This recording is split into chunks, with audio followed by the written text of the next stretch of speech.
కాకుండా మీకు డబ్బులు ఇచ్చేదానికి బండి కూడా వస్తుంది. అది మీకు ఏదో ఒక రోజు వస్తుంది, ఫోటో కనిపిస్తుంది.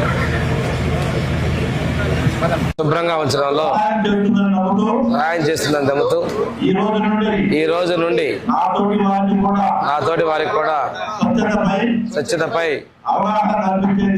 అవగాహన కల్పించే దిశగా ప్రయత్నిస్తారని, భవిష్యత్ తరాలకు ఆరోగ్యవంతమైన సుభిక్షమైన ఆనందకరమైన ఆంధ్ర రాష్ట్రాన్ని నిర్మించడానికి నాతో మొదలైన ఈ నిర్ణయం ద్వారా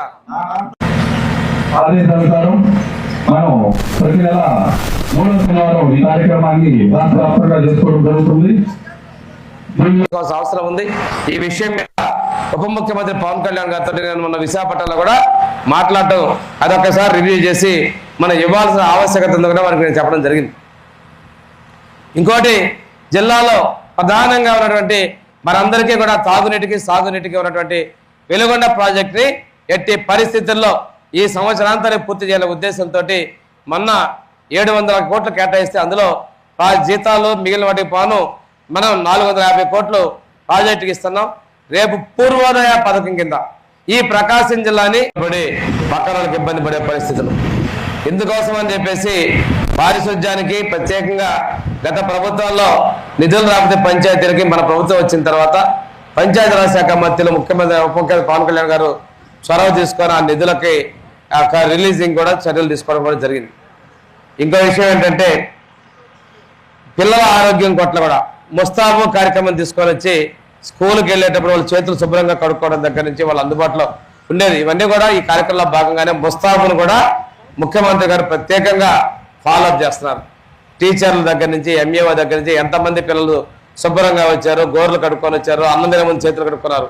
అంటే వీటన్నిటికీ కూడా కారణం మన ఆరోగ్యం కావాలి, మనం శుభ్రంగా ఉండాలంటే ఇక్కడ పరిశుభ్రతలో బాగుండాలి, పరిసరాలు బాగుండాలి, పరిసరాలు పరిశుభ్రంగా ఉండాలి అనే ముందుగా మన పౌరుల భాగస్వామ్యం కోసం మనం ముందుకెళ్తాను. మనం ప్రభుత్వాలే కాదు, ప్రజలు కూడా దీనిలో భాగస్వాములు కావాల్సినటువంటి అవసరం ఉంది.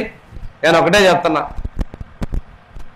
ప్రభుత్వం వచ్చిన తర్వాత రాష్ట్రం ఆర్థిక ఇబ్బందులు ఉన్నప్పటికీ కూడాను మా ప్రభుత్వం తెలుగుదేశం, జనసేన, బీజేపీల ఎన్డీఏ ప్రభుత్వం మేము ఎక్కడా కూడా బాధ్యతలు విస్మరించకుండా ఎన్నికలకు ముందు 3 నెలల ముందు నుంచి చెప్పిన రోజు నుంచే ఎన్టీఆర్ భరోసా పెన్షన్ 4,000 ఇస్తా ఉన్నాం.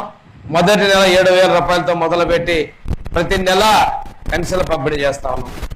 అంతేకాకుండా దివ్యాంగులకు 500 రూపాయల పెన్షన్ ఈరోజు 6,000 రూపాయలు ఇస్తుంది కూడా చంద్రబాబు నాయుడు గారే 1,500 చేసినా, 3,000 చేసినా, 6,000 చేసినా మేము ఇస్తున్నాం.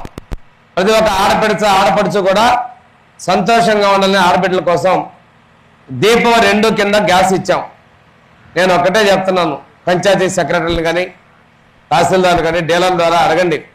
ఎవరికైనా 3 గ్యాస్ సిలిండర్లు రాకపోతే మీరు గ్యాస్ ఏజెన్సీతో మాట్లాడి వాళ్ళ బ్యాంక్ అకౌంట్లో ఈకేవైసీ చేసినా లేదా పోస్టల్ బ్యాంక్ అకౌంట్ చేయించినావా చేసి ఇవ్వండి. ఇక్కడ మేమైతే వాళ్ళు ఒక రాజకీయ పార్టీ అనో మాకు ఓట్లు వేయలేదనో అలాంటి వివక్ష మేము ఎక్కడా పాటించట్లేదు.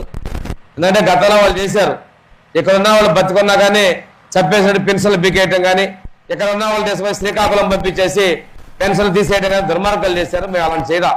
ప్రజలు సంతోషంగా ఉండాలి. ఎందుకంటే ఒక పార్టీ 10 మందిని ఇంకొక 24 లేకుండా ఉండకూడదని మా ముఖ్యమంత్రి గారి సిద్ధాంతం.